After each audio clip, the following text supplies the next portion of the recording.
2 Reis, capítulo 4, versos 1 a 7.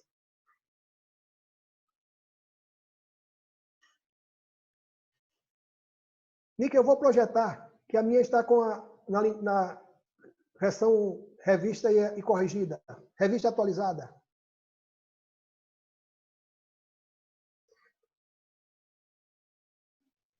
Na verdade, você pode até projetar o boletim. Qual livro? Perdão. Viajei agora. 2 Reis, capítulo 4, do verso 1 ao verso 7.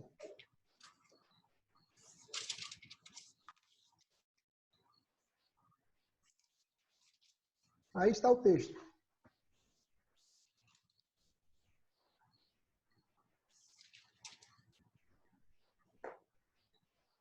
Segundo Reis, capítulo 4, versos 1 a 7. E diz assim a palavra do Senhor. Certa mulher das mulheres dos discípulos dos profetas chamou Eliseu, dizendo: Meu marido, teu servo, morreu, e tu sabes que ele temia ao Senhor. É chegado o credor para levar os meus 2 filhos para lhe serem escravos. Eliseu lhe perguntou: Que te hei de fazer? Dize-me o que tens em tua casa. Ela respondeu: Tua serva não tem nada em casa, senão uma botija de azeite. Então disse ele: Vai, pede emprestadas vasilhas a todos os teus vizinhos, vasilhas vazias e não poucas. Então entra e fecha a porta sobre ti e sobre os teus filhos e deita o azeite em todas aquelas vasilhas. Põe a parte a que estiver cheia. Partiu, pois, dele e fechou a porta sobre si e sobre seus filhos. Este lhe chegavam as vasilhas e elas as enchia. Cheias as vasilhas, disse ela aos dos filhos: Chega-me aqui mais uma vasilha. Mas ele respondeu: Não há mais vasilhas nenhuma. E o azeite parou. Então foi ela e fez saber ao homem de Deus. E ele disse: Vai, vende o azeite e paga a tua dívida e os teus filhos e vivei do resto. Que experiência maravilhosa, irmãos. Poder aprender com essa experiência dessa viúva que estava aflita porque havia perdido o seu marido. Os irmãos lembram de milagres acontecidos dentro de casa? Milagres que aconteceram dentro dos lares, das casas? Lembram de algum milagre registrado na palavra? Sei que Jesus realizou muitos milagres andando pelas ruas de Jerusalém, mas lembra de algum milagre que foi realizado dentro de uma casa? Ele ressuscitou o menino do centurião. Isso. Você está falando do servo do centurião. Isso. Alguns dizem que é um servo, outros dizem que é um filho. Eliseu, né? Que ressuscitou. Eliseu que ressuscitou o filho da vida. A filha de Jairo. Não foi Eliseu, não. Foi Elias. O profeta Elias. Qual foi o maior milagre que aconteceu dentro de um lar? Posso, sem sombra de dúvida, sem medo de errar, e dizer que foi o maior milagre que aconteceu dentro de um lar, dentro de uma casa. Eu acho que foi a garota, né? Quando Jesus Cristo foi até a casa dela. Meu Deus, esqueci. Filha de Jairo. Filha de Jairo, exatamente. Isso. E entrou, né, no quarto, Jesus, Pedro, Tiago e João, se não me falha a memória. Os 3. Uhum. Mas tem um milagre maior que esse, que aconteceu dentro de uma casa. Vamos lembrar. Dentro de casa. Do Filho de Deus. Dentro de casa. Vou ajudar. Pronto, pastor. Diga. A concepção de Cristo. A o quê? A concepção de Cristo. Não. Na verdade, isso é um milagre, claro, é um milagre do nascimento de Jesus, através de uma virgem, mas eu creio que foi a conversão de Zaqueu. Eu pensei e não falei. Não vale. Não vale. Foi o maior milagre, humanamente falando, que aconteceu dentro de uma casa, a conversão de um homem, a transformação de um homem. Aí Jesus diz: esse homem, hoje veio salvação a essa casa, porque esse também é filho de Abraão. E é tão bom entender como Deus realiza milagres dentro das nossas casas. O povo de Israel estava careca de ver os milagres acontecendo dentro dos lares. Na libertação do povo de Israel ali no Egito, quando cada um teve a seu os umbrais das suas portas marcadas pelo sangue do Cordeiro. Ali na casa de Raabe, em que toda a Jericó foi destruída e aqueles que estavam dentro da casa de Raabe também não foram destruídos. Mas eu volto meus olhos para a experiência dessa viúva. E a primeira coisa que eu gosto de histórias da Bíblia nesse sentido é porque a gente não conhece o seu nome. Qual o nome dessa viúva? A Bíblia não registra. Logo, eu posso colocar o meu nome e o seu nome e fazer parte, tomar posse desse milagre. Esse milagre que não se restringiu apenas à viúva, apenas àquela família, mas também posso ser alvo. A minha casa, o meu lar, a minha família também pode ter essa experiência de milagre, de multiplicação dentro da minha casa. Que coisa boa. Entender que essa oportunidade é oferecida a todos nós. Segunda coisa que eu quero destacar é que é uma família que mantinha comunhão com Deus. Alguns comentaristas bíblicos dizem, apesar do nome do marido dela não aparecer na Bíblia, mas alguns, quem sustenta isso é Joséfos, Flávio Joséfos, ele diz que o nome do marido dela provavelmente era Obadias. E aquele profeta que quando Jezabel matou os profetas de Deus, e Obadias escondeu 100 deles e alimentava eles com água e com pão. Alguns dizem que foi, alguns comentaristas bíblicos dizem que o nome dele era Obadias. Não se tem isso como confirmação. Mas eu entendo também, eu aprendo como essa mulher, a uma mulher ser uma mulher determinada. Uma mulher que não se deixa levar pelas circunstâncias, pelas adversidades. É alguém que estava sempre à frente do seu tempo. É alguém que tinha sempre no coração um desejo de transformação. Porque imediatamente ao relato da história, quando o fato acontece, quando o relato bíblico destaca o que aconteceu com aquela mulher, ela chama Eliseu até a sua casa.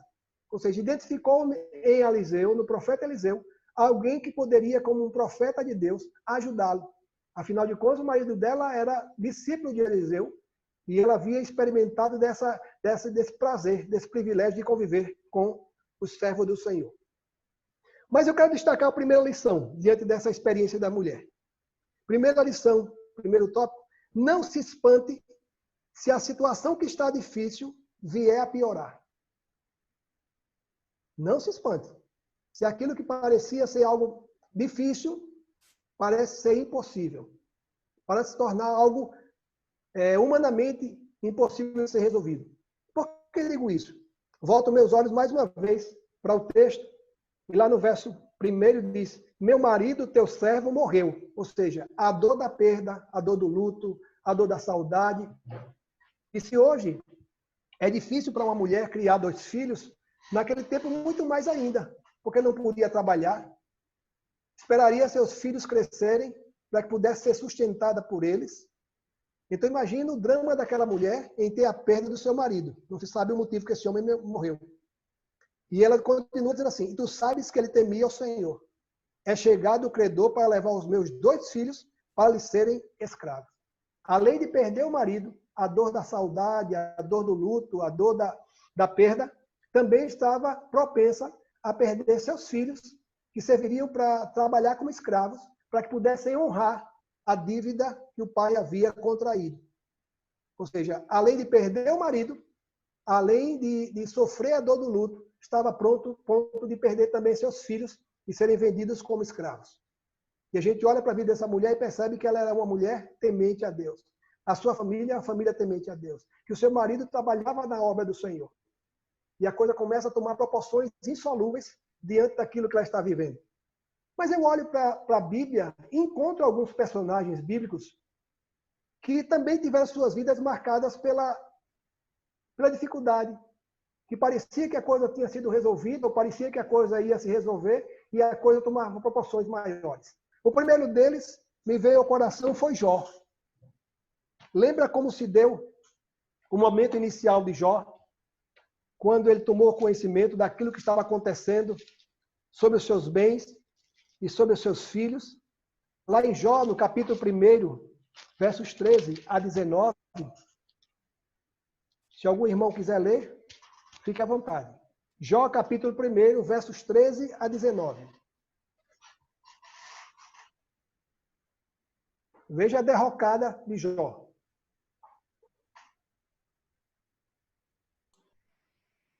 Treze a 19. Isso, de 13 a 19, por favor. Certo dia, quando os filhos e as filhas de Jó estavam num banquete, comendo e bebendo vinho na casa do irmão mais velho, um mensageiro veio dizer a Jó: os bois estavam marando e os jumentos estavam pastando por perto, quando os sabeus os atacaram e os levaram embora. Mataram à espada os empregados, e eu fui o único que escapou para lhe contar. Enquanto Primeira notícia agradável. Perdeu o seu rebanho. Só sobrou o servo que cuidava dos rebanhos, que veio contar a notícia, contar a história. Pois não, Dick. Enquanto ele ainda estava falando, chegou outro mensageiro e disse: fogo de Deus caiu do céu e queimou totalmente as ovelhas e os empregados, e eu fui o único que escapou para lhe contar. Tudo bem. Perdi os bois, perdi as ovelhas, mas ainda tenho alguns bens, ainda tenho os filhos. Isso para mim já é suficiente, que eu posso trabalhar. É interessante, irmãos, como a gente consegue ouvir esse testemunho de algumas pessoas que tiveram seus bens levados pela cheia. Percebe? Não sei se vocês já ouviram. Aquela pessoa que teve os seus bens levados pela enchente. Não, a gente vai trabalhar de novo, a gente vai construir, a gente vai conseguir, vai dividir 24 vezes, mas a gente vai conseguir. O importante é a vida. Continue, Nick, por favor.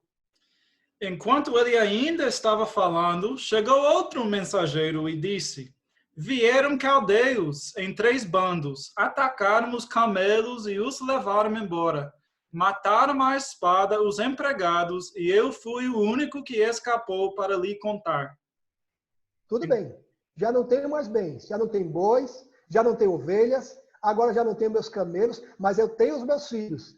E isso eu vou trabalhar para conseguir novamente. Sou um homem esforçado, vou conseguir. Mas não termina por aí. Enquanto ele ainda estava falando, chegou ainda outro mensageiro e disse: seus filhos e suas filhas estavam num banquete, comendo e bebendo vinho na casa do irmão mais velho, quando, de repente, um vento muito forte veio do deserto e atingiu os 4 cantos da casa, que desabou. Eles morreram e eu fui o único que escapou para lhe contar. Ou seja, notícias atrás de notícias, cada uma pior que a outra, mas o que eu mais louvo a Deus nesse capítulo 1 é o último verso, verso 22, que diz assim: em tudo isso Jó não pecou, nem atribuiu a Deus falta alguma. Era alguém que tinha todo o motivo do mundo para se rebelar contra Deus. Senhor, eu não roubei, não matei, não defraudei, não cometi nenhum dano, perdi meus bois, perdi minhas ovelhas, perdi meus camelos, e se não for suficiente, ainda perdi meus filhos e as minhas filhas. Que mal eu fiz? Mas a Bíblia diz que em nenhum momento ele se rebelou contra Deus e nem pecou e nem colocou sobre Deus essa responsabilidade. Mas vamos ver um outro fato, que vai nessa derrocada dessa mulher viúva, dessa viúva, que não só perdeu seu filho, mas também perdeu, estava correndo o risco de ter seus filhos levados como escravos. João capítulo 11. O outro irmão que achar, pode ler. 11 e quanto? Versículo 6 e versículo de 11 a 14. Fala da experiência de Lázaro, quando Jesus toma conhecimento que Lázaro estava doente. João 11, 6. E depois 11 e 14. Quando, pois, soube que Lázaro estava doente, ainda se demorou 2 dias no lugar onde estava. 11 a 14. Isto dizia e depois lhes acrescentou: nosso amigo Lázaro adormeceu, mas eu vou para despertá-lo. Disseram-lhe, pois, os discípulos: Senhor, se dorme, estará salvo. Jesus, porém, falava com respeito à morte de Lázaro, mas eles supunham que tivesse falado do repouso do sono.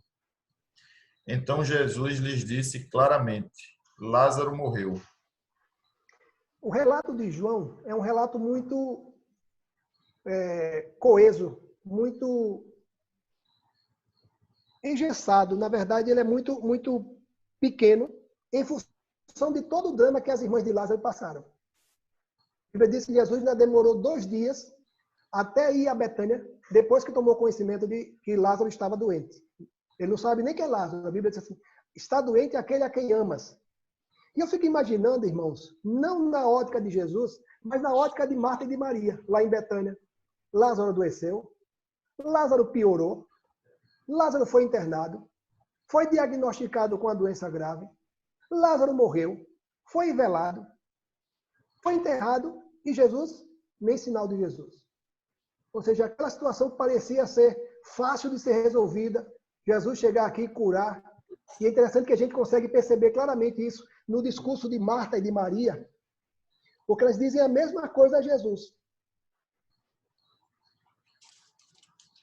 No versículo 32, assim, quando Maria chegou ao lugar onde estava Jesus, ao vê-lo, lançou-lhe aos pés, dizendo: Senhor, se estiveras aqui, meu irmão não teria morrido. E esse é o mesmo discurso que Jesus ouve de Marta, quando a encontra. Versículo 21. Disse, pois, Marta a Jesus: Jesus, se estiveras aqui, não teria morrido meu irmão. O que é que eu entendo dessa igualdade de discurso? Que provavelmente foi algo que elas haviam conversado. Cadê Jesus? Quem foi avisar Jesus? Mas eu tenho certeza que Jesus não está sabendo. Porque se Jesus estivesse aqui, meu irmão não estaria nessa condição, não. Eu acho que alguém... Minha mãe tinha um ditado que era interessante, assim: quem quer vai, quem não quer manda. Se eu soubesse que não iam avisar a Jesus, nós tínhamos ido lá. Então, eu fico imaginando que aquela situação de Marta e de Maria. Lázaro adoeceu, Jesus tomou conhecimento, piorou, foi internado, submeteu-se aos mais diversos tratamentos, piorou, morreu, foi enterrado, foi velado, foi enterrado e nem sinal de Jesus. Mas Deus não faz nada por acaso e o cronograma de Deus nem sempre é igual ao nosso. Porque nós queremos apenas um mergulho. Mas o Senhor separou para nós 7 mergulhos, como foi a experiência de Naamã. Primeira lição. A segunda lição. Deus conta com aquilo que temos em mãos, afinal a glória precisa ser dele. Deus não nos vai dar uma capa de super-herói, não nos vai dar um escudo de super-herói, não nos vai dar um martelo, uma espada, um poder sobrenatural para que a gente possa vencer a adversidade que nos alcança. Deus deseja usar aquilo que temos à nossa volta, aquilo que temos em nossas mãos. Por que digo isso? No versículo 2, na parte A, a Bíblia diz assim: Eliseu lhe perguntou: que te hei de fazer? Diz-me o que tens em tua casa. Ela respondeu: tua serva não tem nada em casa, senão uma botija de azeite. Uma botija de azeite é o suficiente para que, ainda que possa parecer pequeno aos nossos olhos, mas é o suficiente para que Deus possa realizar o milagre. Talvez você olhe à sua volta e diz: olha, eu não tenho um plano de saúde, não tenho um cartão de crédito a quem eu possa lançar mão, não tenho um amigo que tenha algum recurso que possa me ajudar no momento de dificuldade. E muitas vezes a gente começa a olhar para as nossas circunstâncias e começa a estar frustrado em função daquilo que eu tenho à minha volta, daquilo que eu possa contar. Deus não quer contar ou não se prevalece daquilo que nós temos em nossas mãos, para a glória nossa. Vamos lá, 2 versos. Êxodo capítulo 4, versos 1 a 3 e João 6, de 5 a 9. 2 outros irmãos. Êxodo 4, de 1 a 3. João 6, 5 a 9.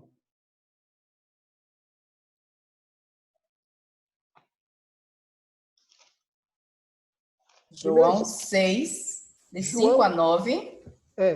Êxodo 4, de 1 a 3. João 6, de 5 a 9. Posso ler, João? Pode. Não. Vai falar da experiência da multiplicação dos pães e dos peixes. Levantando os olhos e vendo uma grande multidão que se aproximava, Jesus disse a Filipe: onde compraremos pão para esse povo comer?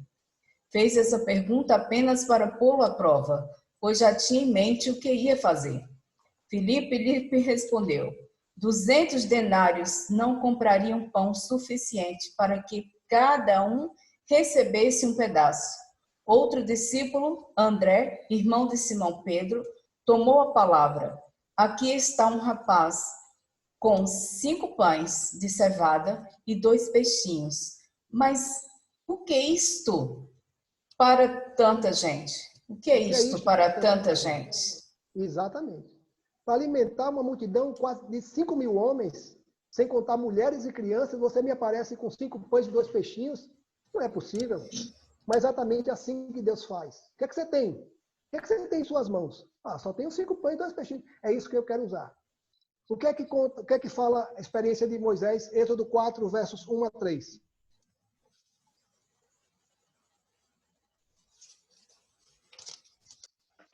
Respondeu Moisés: Mas eis que não crerão, nem acudirão à minha voz, pois dirão: O Senhor não te apareceu.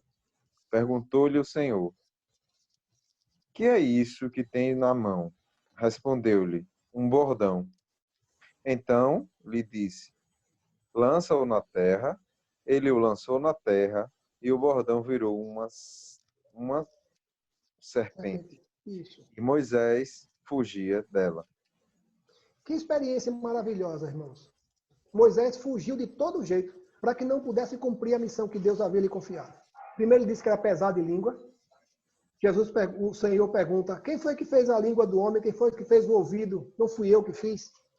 E aí ele começa a mostrar a sua incapacidade. E aí Deus pergunta: o que é que você tem em suas mãos? Isso aqui é um cajado, é que eu uso para tanger o gado, para cuidar das ovelhas do meu sogro Jetro. Lança esse cajado no chão. E a Bíblia diz que ele lançou no chão e se transformou numa serpente. E Moisés fugiu, depois ele pega pela cauda. A experiência que Deus quer fazer nos viver é entender que a glória é dele, mas ele conta com a nossa participação. Talvez você só tenha um cajado. Talvez você só tenha 5 pães e 2 peixinhos.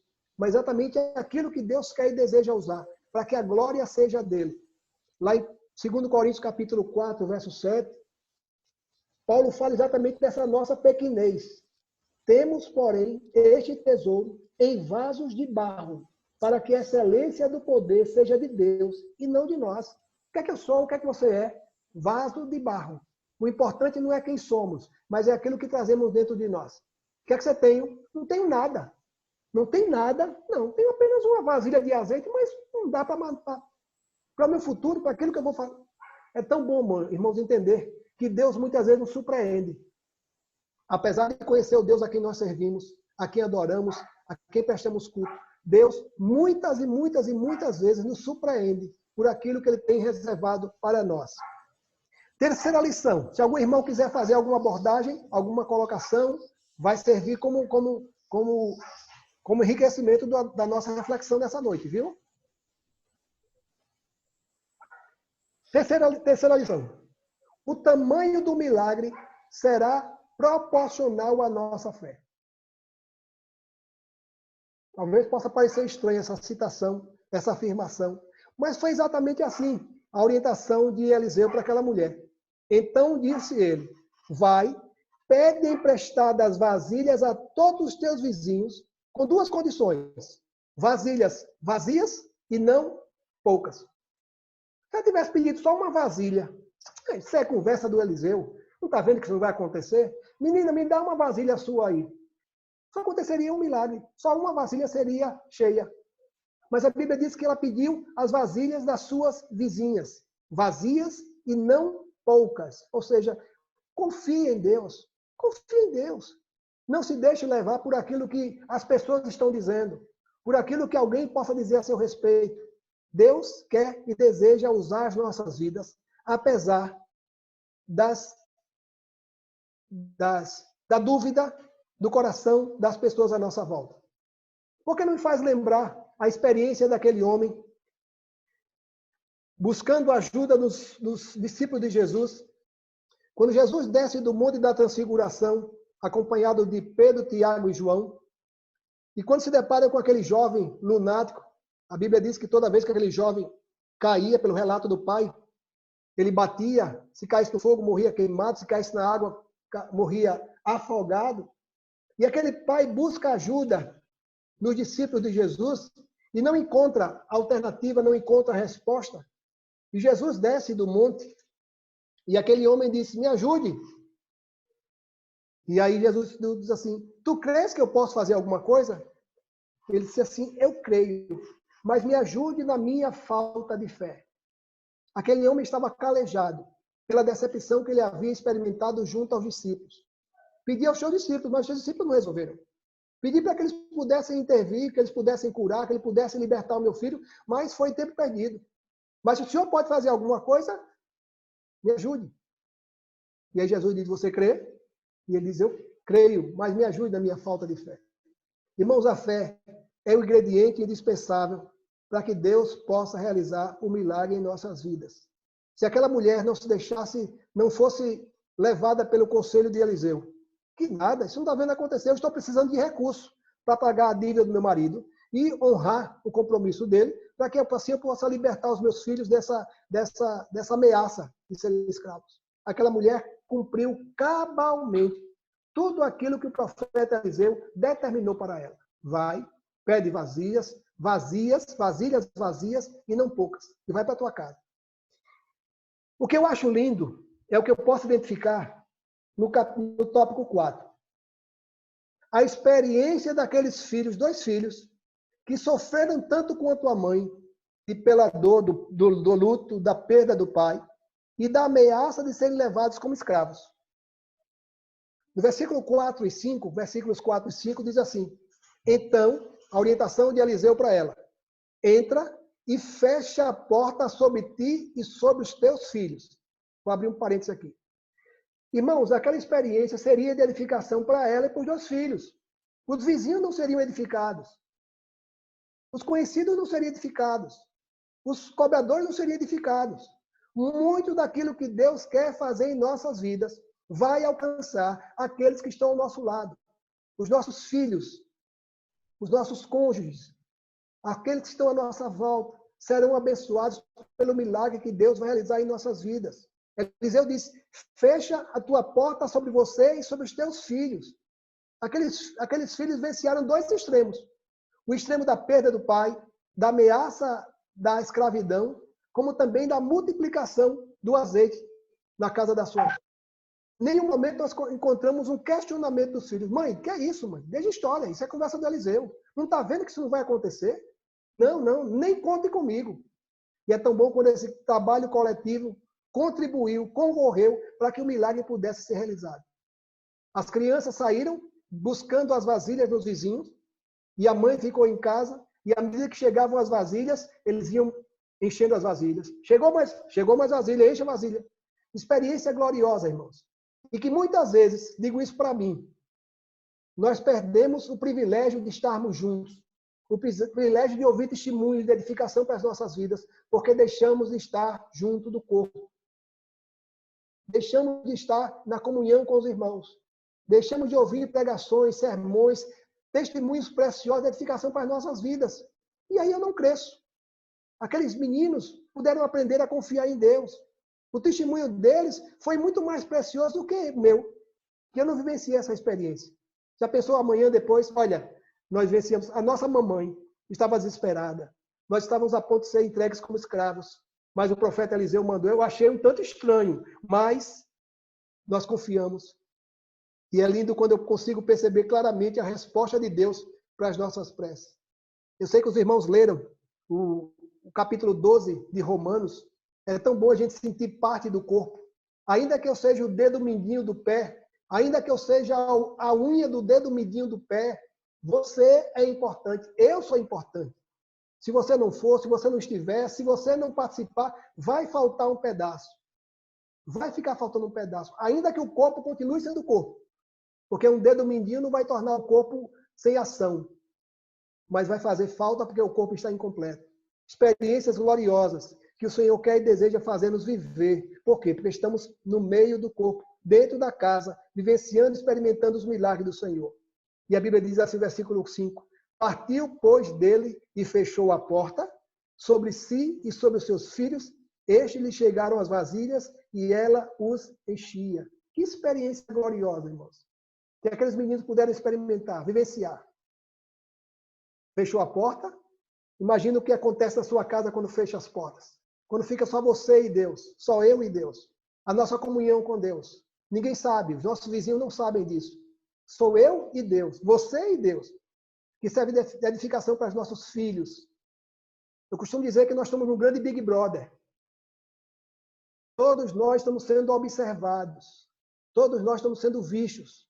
Os nossos filhos estão vendo as nossas atitudes, o nosso comportamento, as nossas reações. Nós somos seus professores. Os nossos filhos não vão ouvir o que a gente ensina. Nossos filhos vão copiar as nossas práticas, os nossos costumes. O quinto tópico. Tudo aquilo que Deus permite é para o nosso crescimento, ainda que não percebamos. Aquela mulher não poderia ter superado ou não ter que enfrentar uma situação como essa? Aquela mulher poderia muito bem não ter que enfrentar uma situação como essa. Primeiro, não perder o marido, ter uma vida normal, algo comum.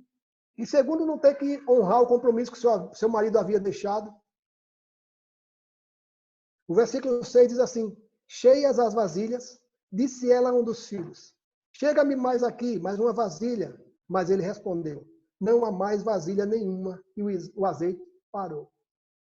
Glória a Deus por isso, irmãos. Aquelas crianças vivenciaram desde o começo, da primeira vasilha até a última vasilha. Mas o azeite não deixou de jorrar do vaso primeiro, do primeiro azeite.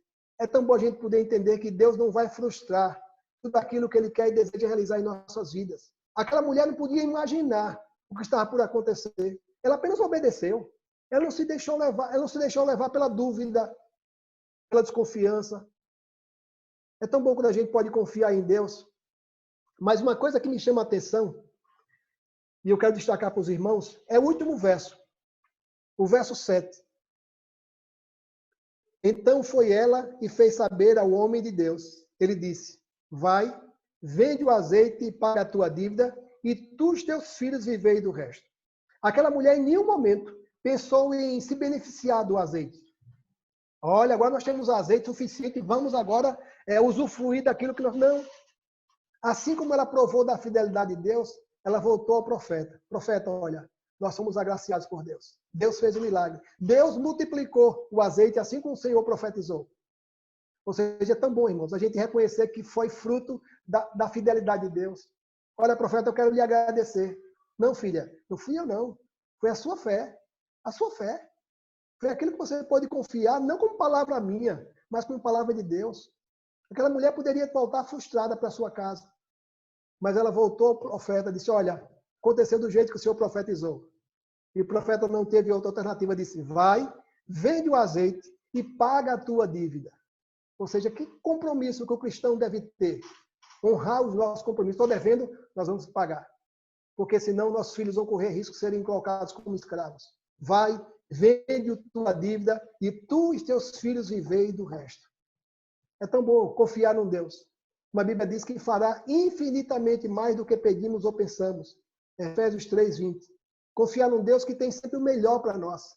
Apesar de mim, apesar muitas vezes da minha desconfiança, do meu pé atrás, o meu Deus sempre tem algo novo, algo tremendo, do tamanho dele, para que a glória seja dele e sejamos apenas canais das bênçãos do Senhor, seja sobre a nossa casa, da porta para dentro, seja para aqueles que estão à nossa volta, da porta para fora.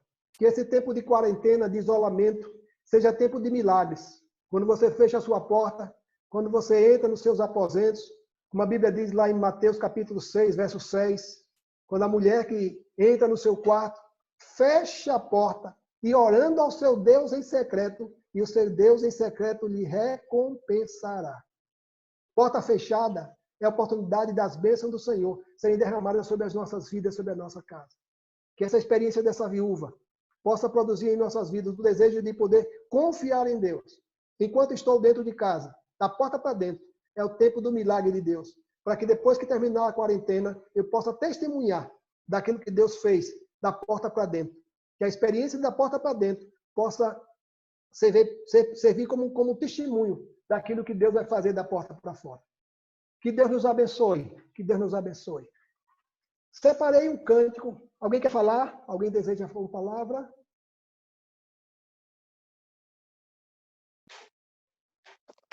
Pastor. Pois não. Ornan é quem vai conduzir o cântico, né, Ornan? Agora. Deixa eu só... Pastor, tudo isso que o senhor falou, a gente aprende cada dia e essa é a verdade, né? Essa é a verdade. Porque quando a gente tem fé, a gente vê milagres, né? Nós somos os milagres, né? Nós somos milagres do Senhor. Estamos aqui porque nós somos milagres do Senhor. A nossa fé fez com que nós estivéssemos aqui hoje ouvindo a palavra de Deus. Então, que a gente possa realmente ter essa fé. E todos que tiveram fé viram milagres, né? Milagre de Jesus. E a gente, a cada dia, a gente sente que podemos ver muito mais milagres e que aumente a nossa fé. Como sempre nós aprendemos, que a nossa fé seja do tamanho de uma semente de mostarda, que também, essa valerá também, não é? Essa fé cada dia aumente, que a gente possa ver os milagres do Senhor todos os dias de nossas vidas. Amém, minha irmã. Amém. Amém. Eu achei muito assim, significante, né? No versículo 1, quando ela se dirige a Eliseu e ela diz assim, teu servo morreu e tu sabes que ele temia ao Senhor. Então, subtende-se, né, que o marido dessa mulher era um homem, era um discípulo, né, um homem que estava sempre com Eliseu e que Eliseu o conhecia como um homem íntegro, né, um homem temente a Deus. E isso somou muito, né, no momento do desespero dessa mulher. Quer dizer, aquele que busca o Senhor, né, quem está ao seu redor é atingido.